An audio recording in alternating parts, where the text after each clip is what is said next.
Yo, salut tout le monde. J'espère que ça va bien, que vous avez passé une excellente semaine et un excellent week-end. Aujourd'hui, je suis avec Joyce, de retour du Vivatech. Comment ça va? Ça va bien. Et toi?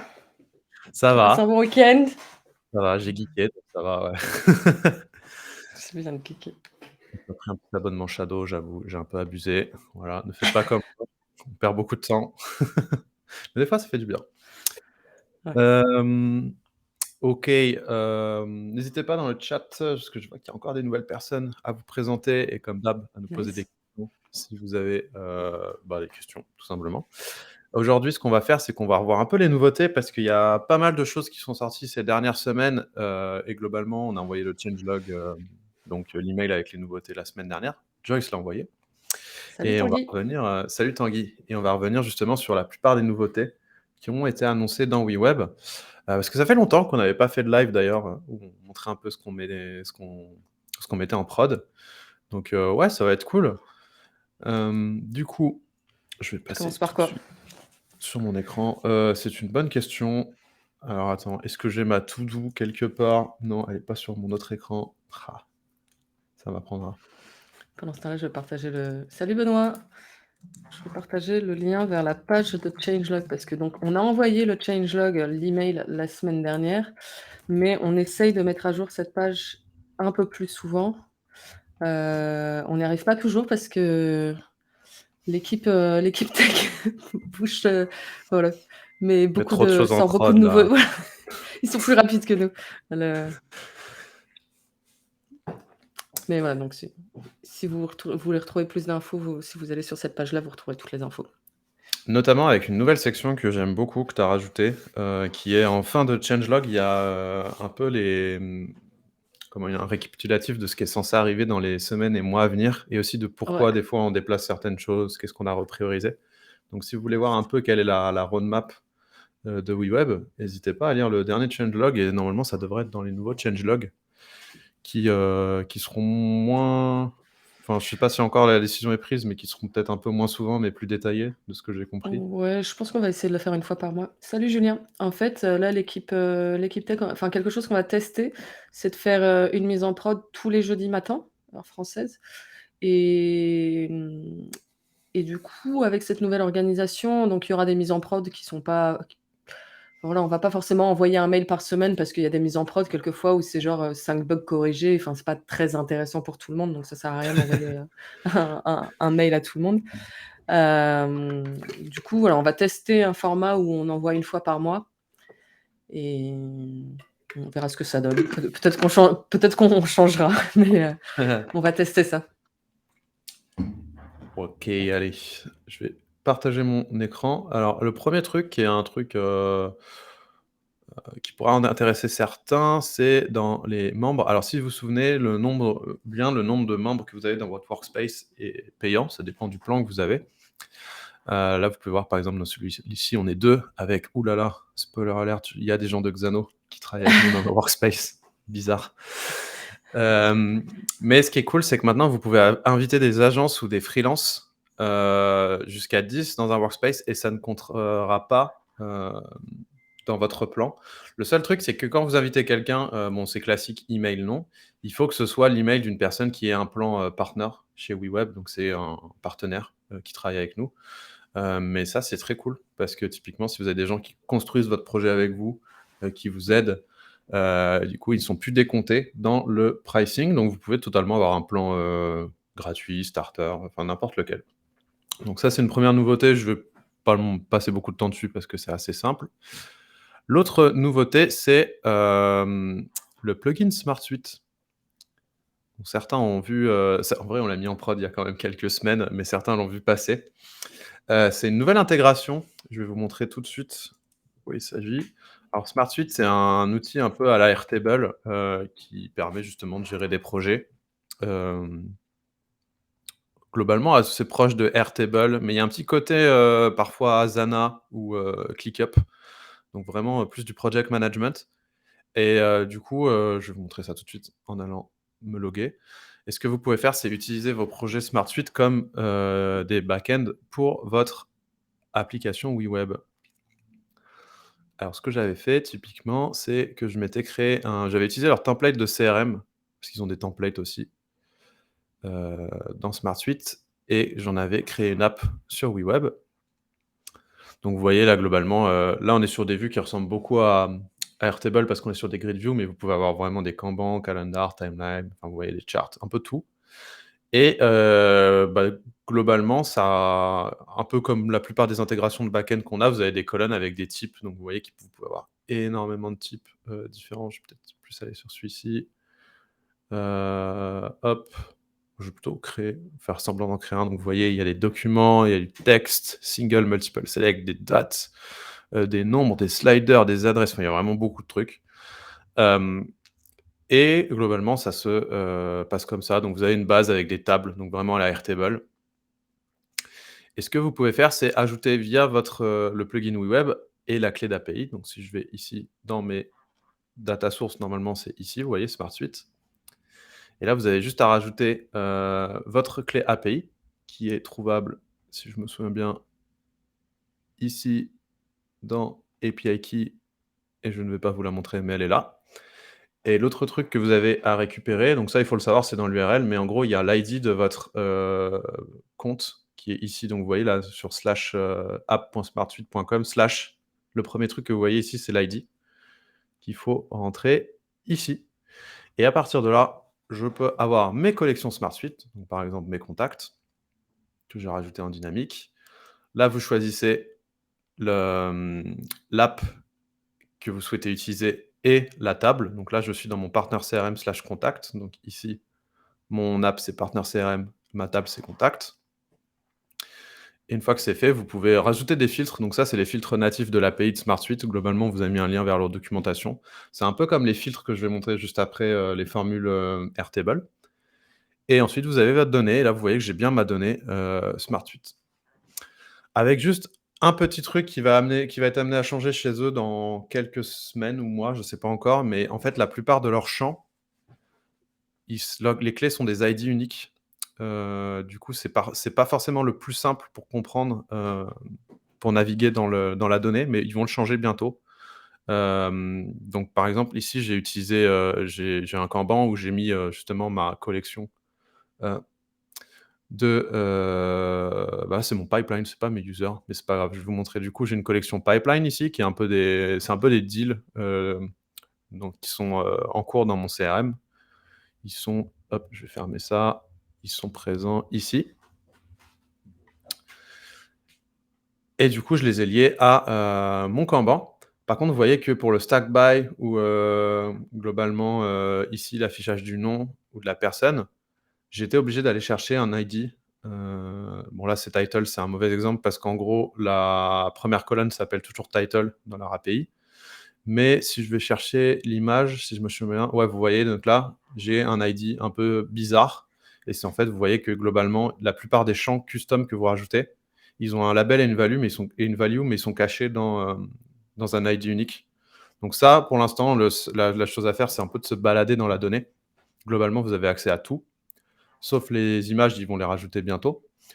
Mais il faut vous balader et ils m'ont dit que bientôt, ils allaient changer ça pour être plus comme Airtable, donc typiquement avoir le nom du champ en clé.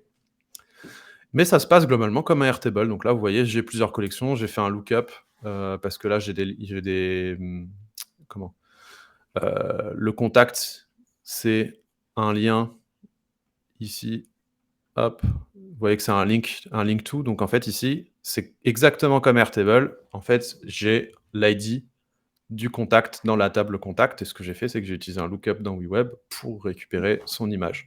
Là, pareil avec son nom, et ainsi de suite. Salut Olivier, salut Xavier. Et je vais Salut vous tout le monde. partager le lien d'un live que Quentin a fait avec Smart Suite, où du coup tu vas un peu plus en détail sur ce cas d'usage. Et Ouais. je vous mets le lien aussi de la doc pour comment utiliser la fonction lookup, parce que en fait souvent enfin elle est très très puissante. Et Elle est trop bien la fonction lookup. C'est ouais, comme un et en VLOOKUP fait en vrai. ouais. Donc je vous la mets là parce qu'il y a quelques exemples. Enfin, dans l'académie, on vous propose des exemples aussi. On va vous faire une vidéo dédiée au lookup également. Mais voilà, c'est très puissant parce que quand vous avez un cas d'usage comme Quentin fait là, avec deux collections séparées, ça a souvent plus de sens d'avoir deux collections séparées que d'avoir une collection qui renvoie toute la donnée. Ça permet d'être beaucoup plus granulaire et beaucoup plus précis dans les informations qu'on charge sur une page ou une autre. Exactement, ouais. Et du coup, vous pouvez faire votre lookup dans WeWeb au lieu de le faire au lieu d'importer toute la donnée Mmh. de Airtable Le ou be le Xano be ou n'importe quoi. Exactement, ouais. Le besoin classiquement, c'est que quand vous utilisez la plupart des back-ends que nous on a présentés, que ce soit Xano, Supabase, SmartSuite, Airtable, ils sont tous basés sur des bases SQL, qui sont des bases relationnelles et en fait, il faut faire des relations entre des tables. Et il faut pas mettre toute la donnée dans la même table parce que c'est globalement très dur à maintenir et c'est quand même cool, heu, de ne pas se répéter quand même. Ça, c'est un concept de programmation dont on parle beaucoup aussi, dans WeWeb et en no-code. C'est éviter de vous répéter, d'avoir la donnée qui est présente une seule fois et d'aller rechercher cette donnée plutôt que de la copier-coller dans plein d'endroits. Et typiquement, le lookup est là pour ça dans, WeWeb, c'est pour vous permettre, bah, là, typiquement, j'ai l'ID du contact et j'ai ma collection contact. Donc là, ce que je lui dis, c'est, regarde l'ID, va le chercher dans ma donnée des contacts et ensuite prends uniquement le title de ce contact. Alors du coup, on a déjà un commentaire de Xavier. Try, don't repeat yourself. Oui, c'est un très bon conseil. C'est un principe de programmation et de développement web. Donc ne pas se répéter. Il y a Olivier qui demande, le lookup peut se faire aussi sur des tables hors WeWeb, genre sur un Xano. Ouais, alors en fait, Bah, il y a dans aucune un table qui est Xano, dans WeWeb ouais, techniquement. nous, on n'a pas de. On n'a pas de En base fait, de données. tu vas chercher typiquement dans WeWeb, ce que tu ferais. Enfin, dans Xano, mettons, tu aurais un endpoint qui va chercher les données d'une table, et dans WeWeb, ça, ce serait une collection.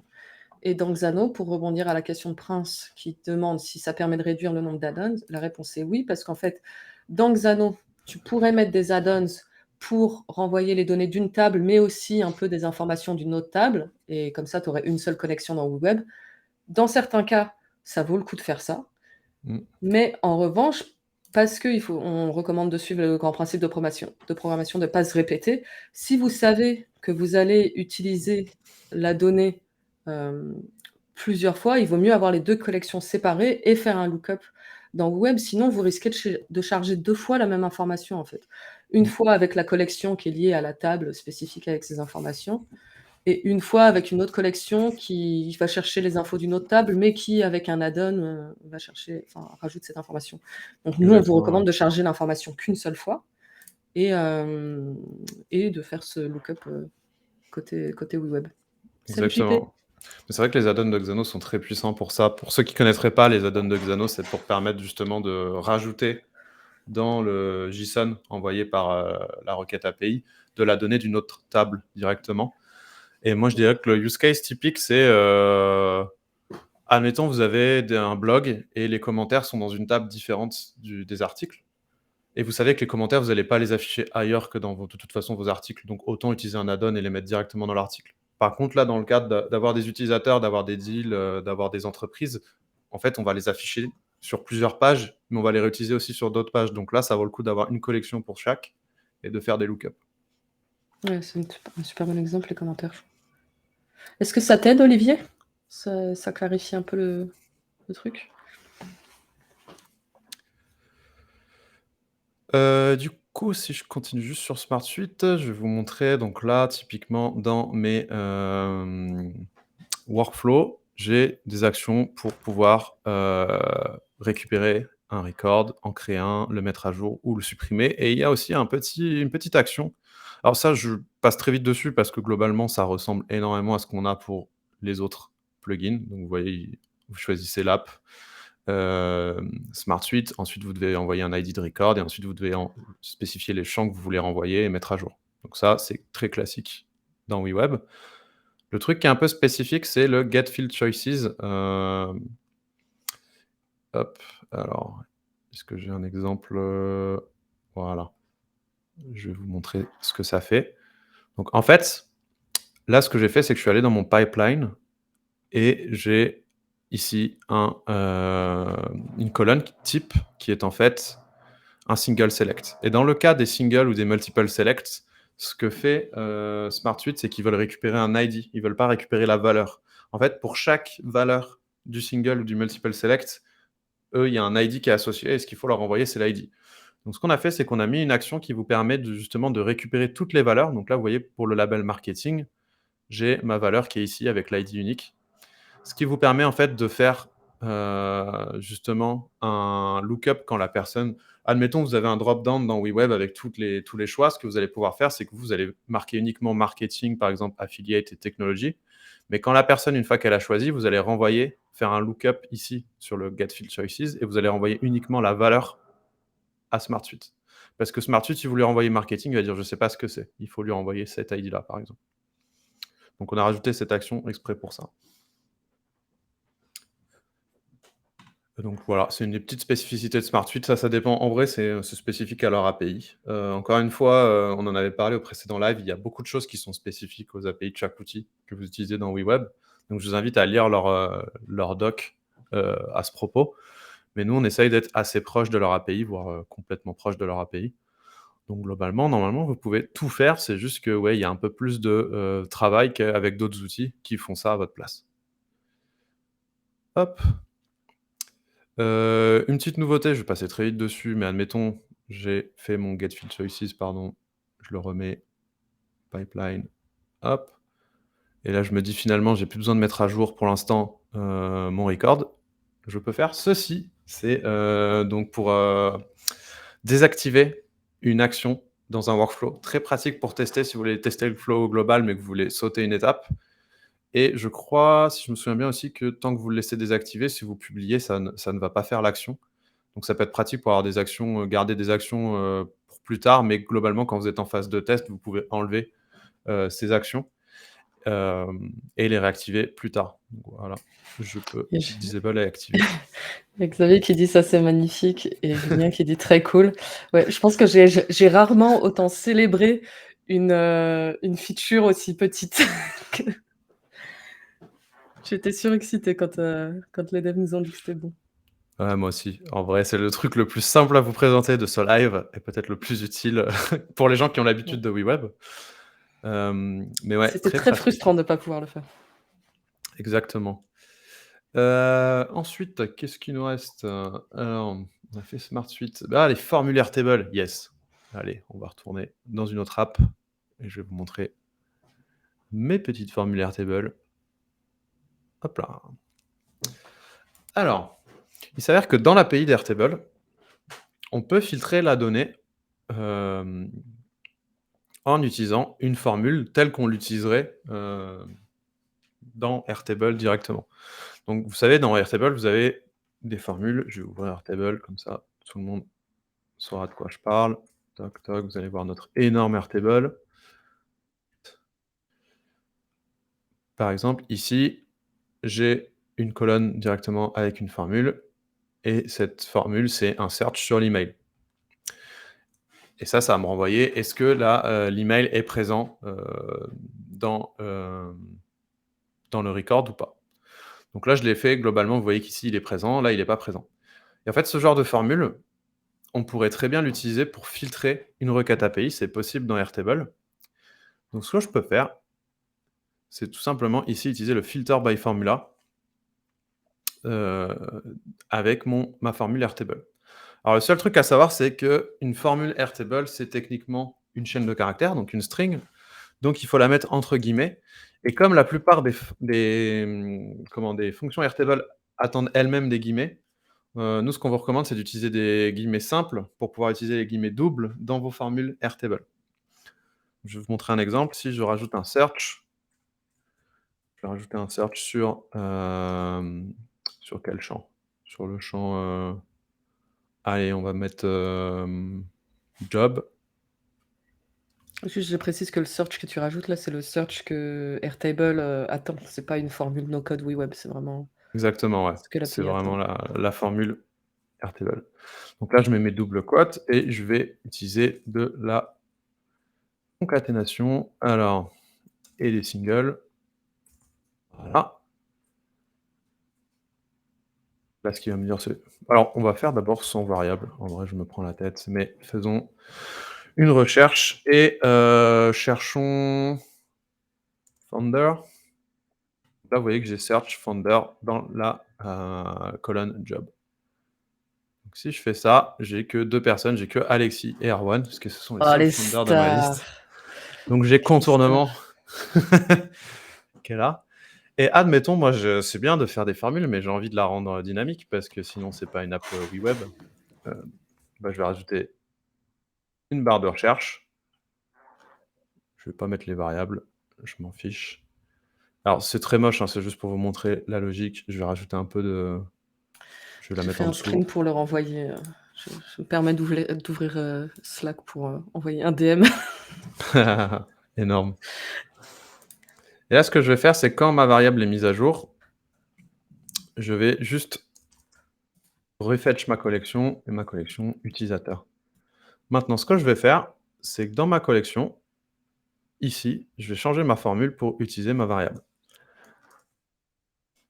Là, je vais utiliser la concaténation et je vais prendre la valeur qu'il y a dans ma barre de recherche. Là, comme il n'y a rien, globalement, ça prend tout le monde.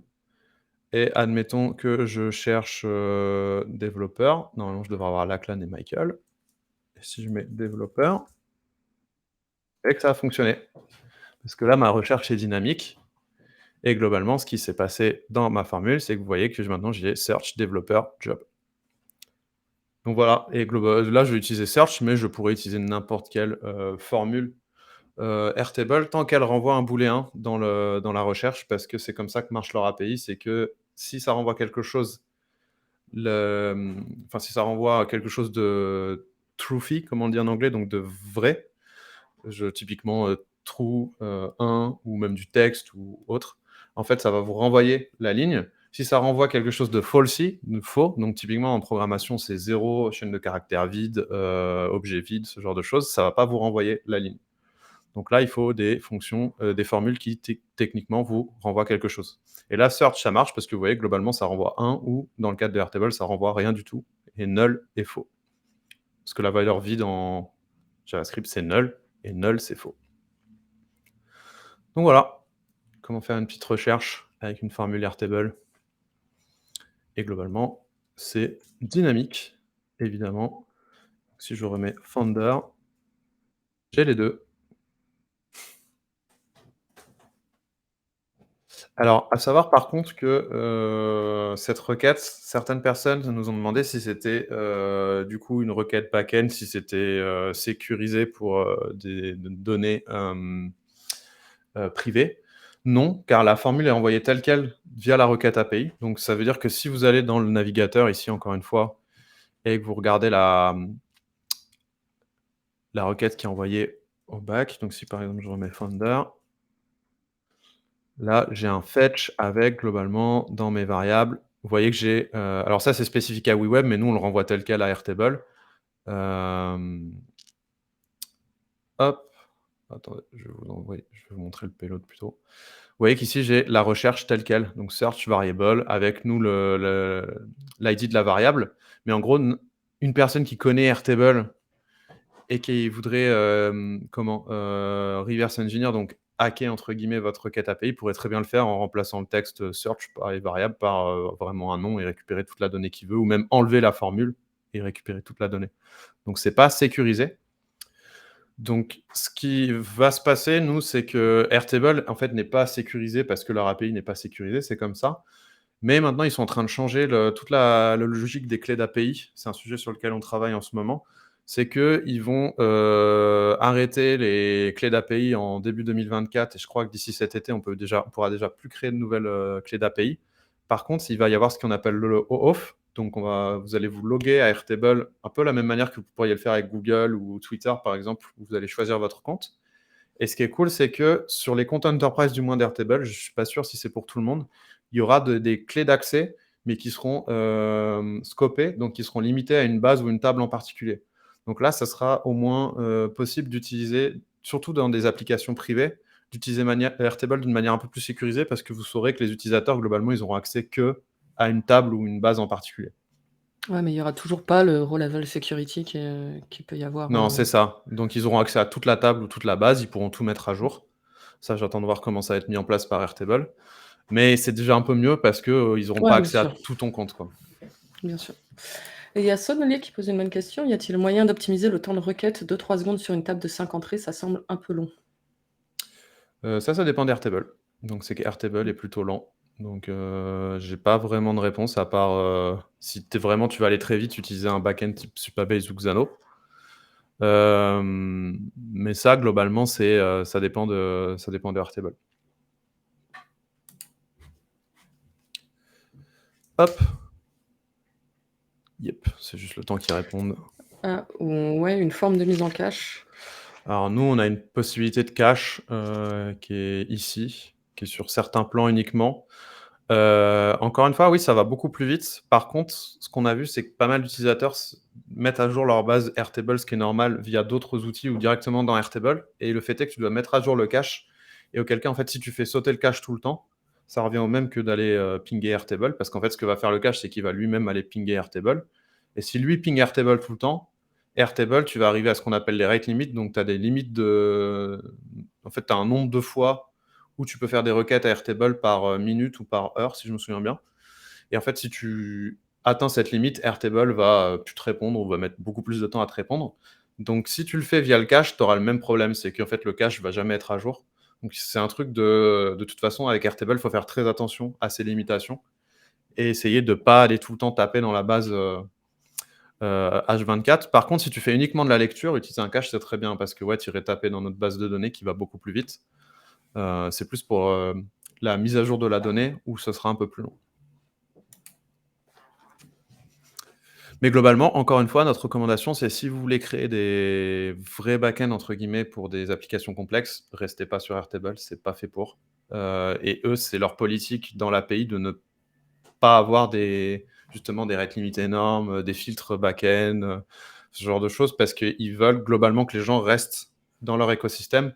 Quand un Xano ou un Supabase, eux, leur vision produit, c'est vraiment que vous utilisez la donnée à l'extérieur et que leurs bases de données sont vraiment très très rapides.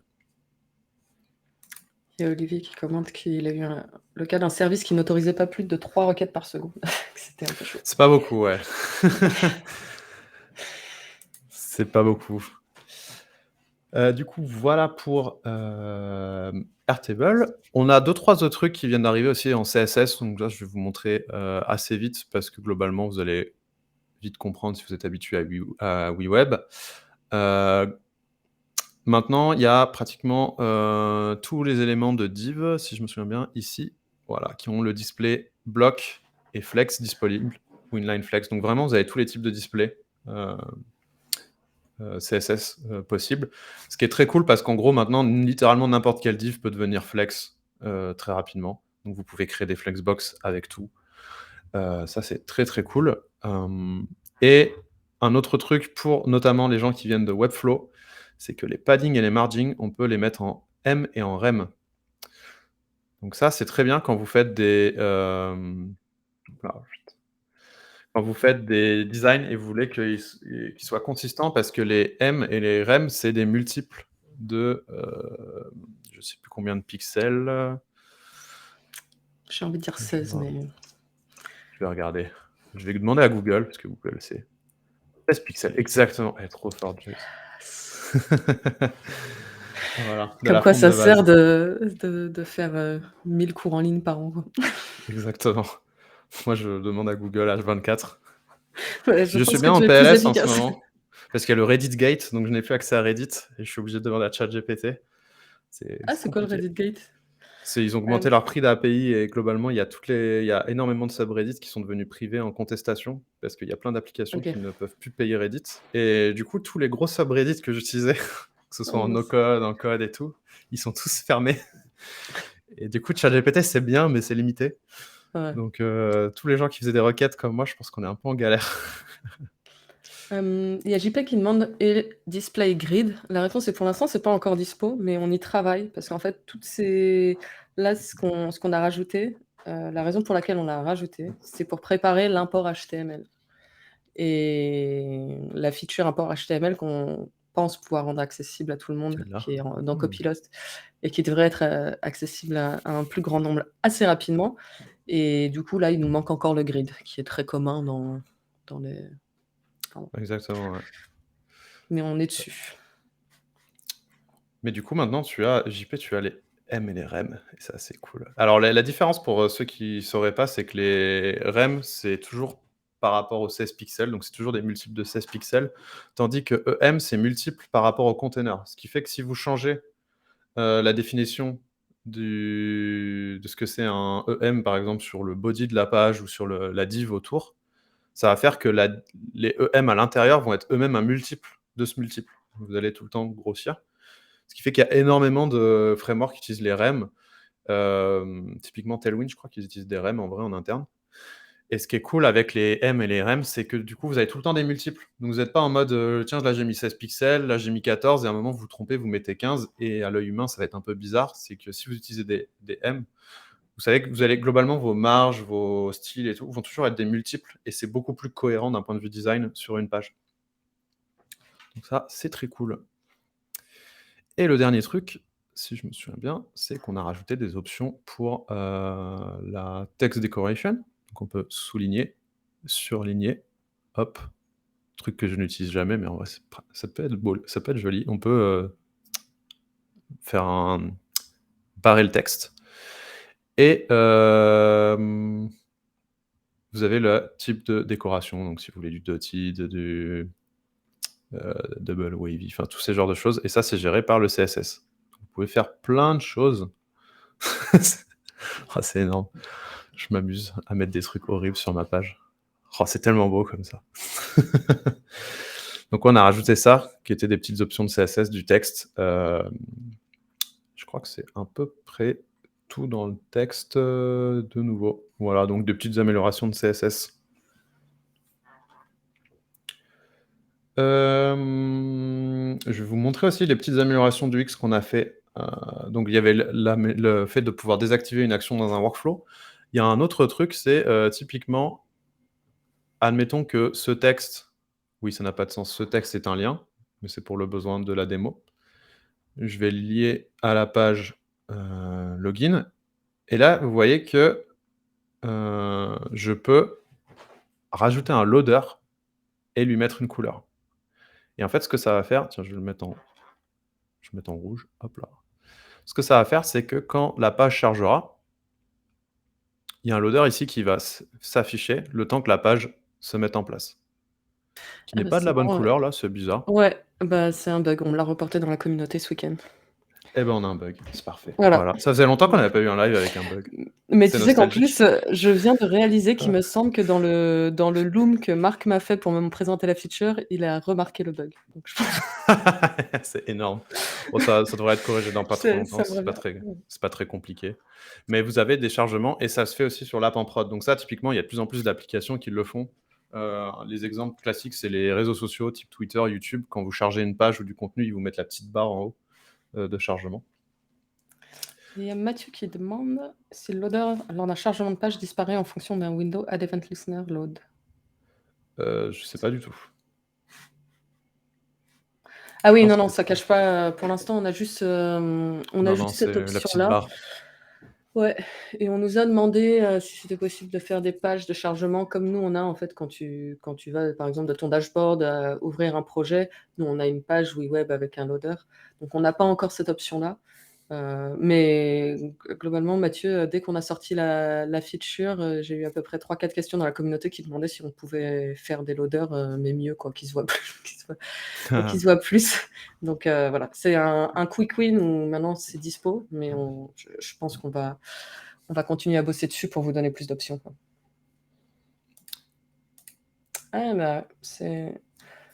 Si Ouais, c'est pas ça... très compliqué, je crois, de mémoire. Peut-être qu'on pourrait faire un petit tuto en vrai. Les Parce que gens, c'est littéralement, tu regardes, c'est comme le loader en haut de page, tu regardes si tout le contenu est chargé et au lieu de mettre une petite barre, tu mets une div par-dessus, c'est tout. On Donc, pourrait ouais, peut-être faire un petit tuto JS. carrément. Et globalement, vous avez aussi l'option dans l'action Change Page dans vos workflows. Donc exactement la même chose. Voilà. Et juste, il y a JP qui disait j'avais eu des soucis pour mettre des décimales dans les margin padding où ça arrondit la valeur. Alors regardez, je sais pas si c'est supporté pour l'instant. Si je mets en rem, est-ce que je peux mettre... Ah non, ça n'a pas l'air de marcher les décimales. Ah si, avec des virgules. Ouais, bah faut qu'on le... Je vais T'as un demander à ce qu'on le navigateur fixe. en français ou pas? Non, il est Parce que... en anglais, mon navigateur. Ok. Je pense qu'on l'a recodé. C'est pas bien ça. Oh là là. On va faire un Bien vu, ticket pour que JP, ce soit merci. fixe avec l'odeur de change page. Oui, parce que globalement, on préférait que ce soit avec des points parce qu'à l'international, c'est les points qui l'emportent. À cause des États-Unis, comme d'hab. Mais au moins qu'on soit consistant avec les autres outils. Et le dernier truc que je voulais vous montrer, c'est... Alors, sur certains composants, vous voyez qu'ils émettent des actions et vous allez pouvoir utiliser ces actions en no-code. Alors, je vais vous montrer un exemple. Là, j'ai un plugin YouTube. Je vais mettre une vidéo YouTube. Hop là. Vous voyez que par défaut, on a une vieille vidéo d'ailleurs de WeWeb. Et en fait, si vous allez dans les workflows, vous avez des options ici comme Play, Pause, End et autres. Et en fait, ce qu'on a fait, c'est que on expose ces options maintenant en no-code. Donc, si je cherche un bouton, je vais le mettre en dessous. Hop. Je vais lui mettre de la marge par contre parce qu'on ne le voit pas. Donc, je vais lui mettre de la marge en haut et en bas. Oui. Et ben, on va utiliser les rem d'ailleurs. Hop, ça ira plus vite. Voilà. Et là, si par exemple ce bouton, je l'appelle play, là je copie, je colle, j'en mets un autre. Où ils sont mes boutons? Ah oui, bah ils sont forcément en dessous, je suis bête. C'est pas grave. On changera plus tard. Hop. Pourquoi j'arrive pas à l'éditer? Voilà. Pause. Globalement, non, en vrai c'est moche. On va mettre une div, on va faire ça bien. On va mettre une div ici. On va mettre nos boutons dedans. Hop. Hop. Voilà, on va mettre un peu de marge. Ou plutôt le rose gap. C'est pas le rose gap, c'est column gap. Je suis toujours perdu entre ces trucs. Hop là. Et ce que je vais faire, c'est que sur le bouton play, je vais rajouter un workflow on click. Et là, vous voyez, j'ai une action maintenant, execute component action. Tiens, il y a un autre bug fixe qu'il faut mettre. C'est pas aligné le petit. C'est bien, on est en train de faire des tests avec vous sur ce qui est encore cassé. Mais, globalement, en gros, vous choisissez un composant, vidéo. Là, vous allez dire, je vais exécuter l'action play vidéo. Là, je vais faire la même chose pour pause vidéo. OK. Vidéo YouTube. Pause vidéo. Et là, comme par magie, quand j'appuie sur play, ça joue la vidéo. Et pause, ça la met en pause. Xavier qui dit on a tout cassé avec Flo vendredi.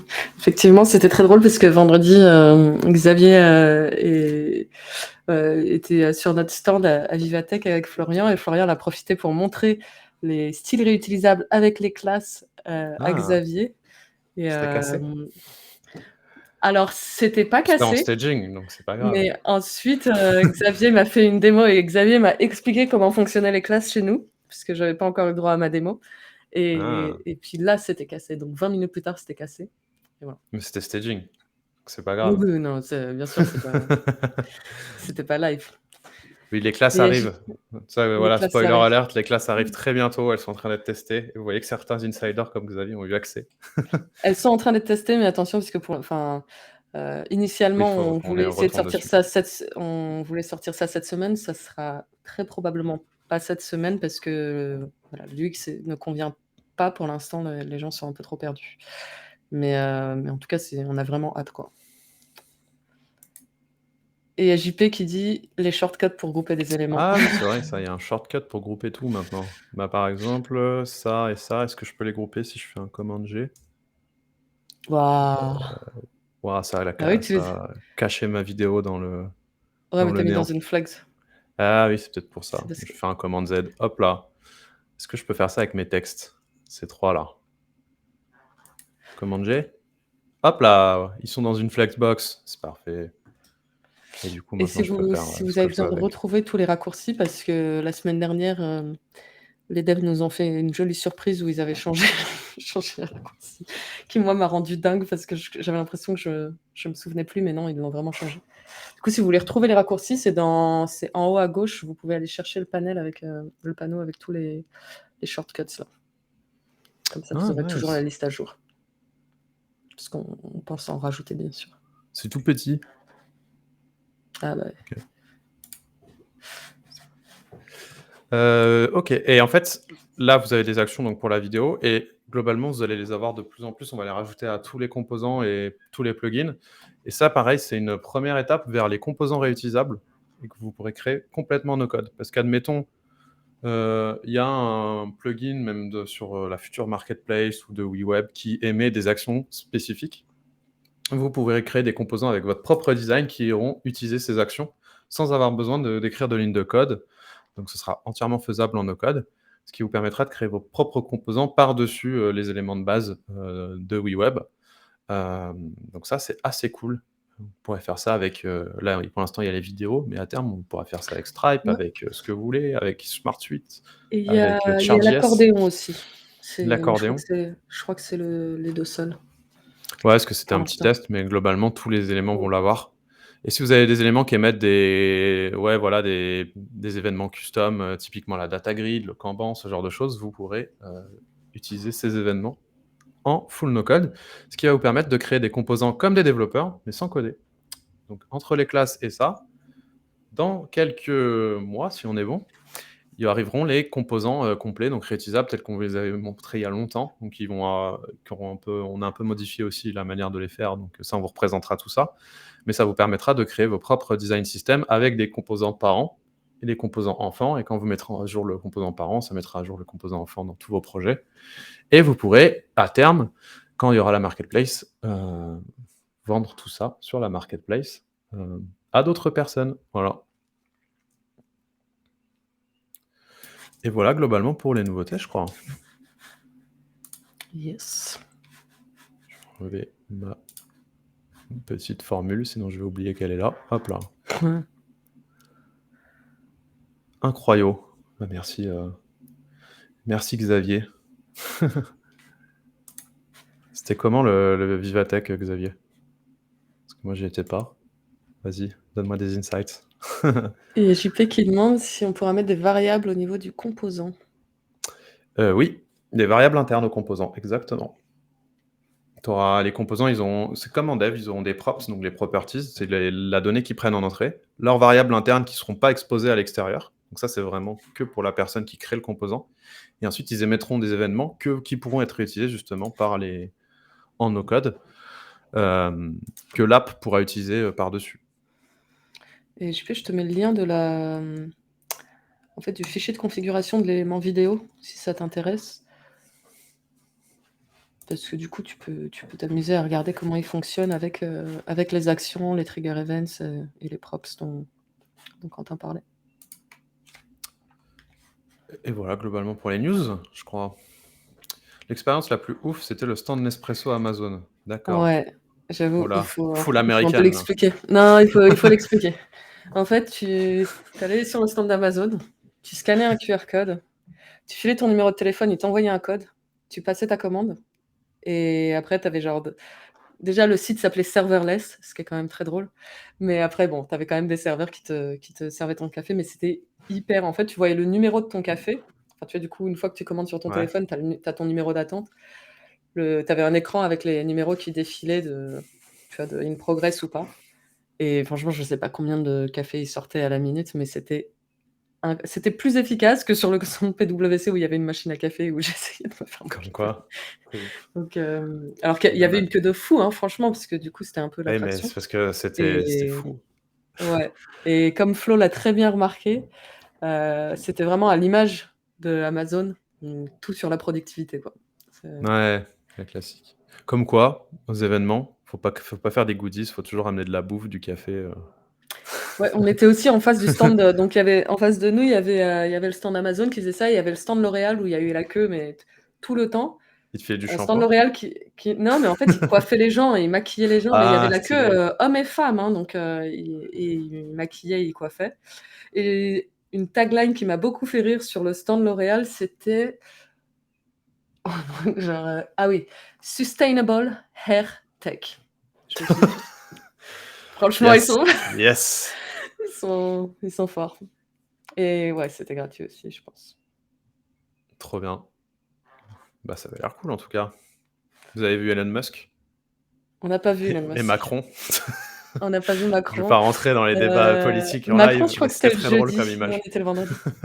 En revanche, pour Elon Musk, c'est drôle parce que quand on est parti avec Flo, on est parti le vendredi soir vers 18:00 et en fait, il y avait une marée humaine qui attendait la sortie du parking de Elon Musk. Ouais, c'était Donc chiant ça. Allez les fanboys là. mais c'est non, mais c'est étonnant parce que tu te dis, enfin, qu'est-ce qu'il va faire, hein? Bon, tu vas le voir à travers une vitre de voiture. Énorme.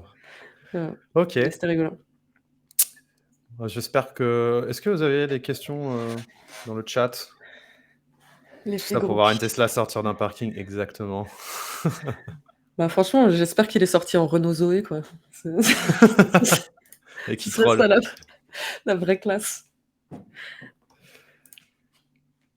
Et ouais, pardon, une dernière chose peut-être, on est en train de travailler sur la documentation pour les charts, pour les graphes, parce Ah qu'en oui. fait, les users vraiment galèrent. J'ai fait un premier call avec Kevin, un de nos devs et moi l'impression que j'ai, c'est que globalement, on pourrait faire plein de choses en mode guided sans passer en mode advanced, mais que les gens ne savent pas comment l'utiliser parce qu'on l'a pas très bien expliqué parce que, c'est moi qui écris les tutos et que moi-même je comprends pas très bien comment ça marche.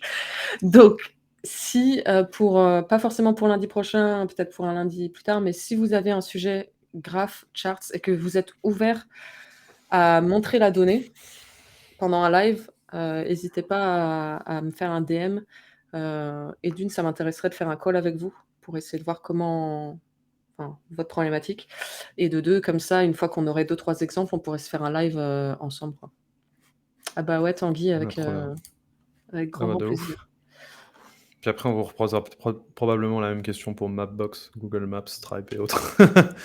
Ouais, Ça, c'est un sujet où je reviendrai ouais, vers vous, parce qu'on a ça y est, mais la squad des plugins a commencé et là, notre to do, c'est de mettre à jour, Airtable Exano pour utiliser la metadata API et pour avoir le OAuth de Airtable. Mais ensuite, on va repasser sur les autres plugins, type, Stripe, Mapbox, Chart.js et ensuite on rajoutera des nouveaux plugins. ah bah, Tanguy et Benoît sont chauds pour Mapbox aussi. Bah, ouais, mais du coup, ouais, il faudra on fera probablement des calls avec vous, il faudra des exemples assez concrets, dans le sens où ce qu'on avait un peu dit déjà précédent live, c'est qu'on veut pas non plus abstraire totalement l'API de ces outils, parce que leur API est folle, donc il faut aussi, de la compréhension de leur API. Mais c'est plutôt pour voir là où vous bloquez. Peut-être est-ce qu'il y a des trucs où on n'est peut-être pas assez évident, où on ne reprend pas les mêmes termes que la doc, je sais pas. Mais encore une fois, gardez en tête qu'il faut apprendre enfin, malheureusement ou heureusement, parce que c'est pas perdu, il faut apprendre, un peu à utiliser ces outils et se taper leur doc, techniquement, qui, en vrai, pour Mapbox et Chart.js, c'est pas mal. Stripe, c'est bien, mais il y a beaucoup de choses. Mais on va essayer aussi d'améliorer l'UX dans le produit, de vous renvoyer les liens vers la doc au bon endroit aussi. Enfin, c'est pour ça qu'on essaie de comprendre un peu les use cases, pour Ouais. vous aider à vous amener au bon endroit chez eux, parce que nous, on veut pas non plus réécrire leur doc. Enfin, ils l'ont mieux fait ils le feront mieux que nous, c'est normal, c'est leur job. Et on n'a pas envie non plus d'être une abstraction totale de ces outils. Donc voilà. Donc on essaie de comprendre vos use cases. Il y a Benoît qui dit, à dispo pour partager le cas client pour, Ah Mapbox, bah donc trop ouais, bien. carrément. On vous Bah, Benoît fait pingera, peut-être, ouais. ou pinguez-nous, n'hésitez pas à nous envoyer des DM sur nos codes France ou à nous reping dans le channel WeWeb. Je referai un message, mais ça sera probablement pas avant la semaine pro ou la suivante, parce que là pour l'instant, ouais, la prio c'est vraiment Airtable Exano. À part pour Chart.js, vu que Joyce est sur la doc, n'hésitez pas à lui envoyer vos Ouais, besoins. je suis preneuse. Bon bah trop cool. Merci tout le monde et puis bah, passez une bonne semaine et on se retrouve lundi prochain. Salut! Tchuss.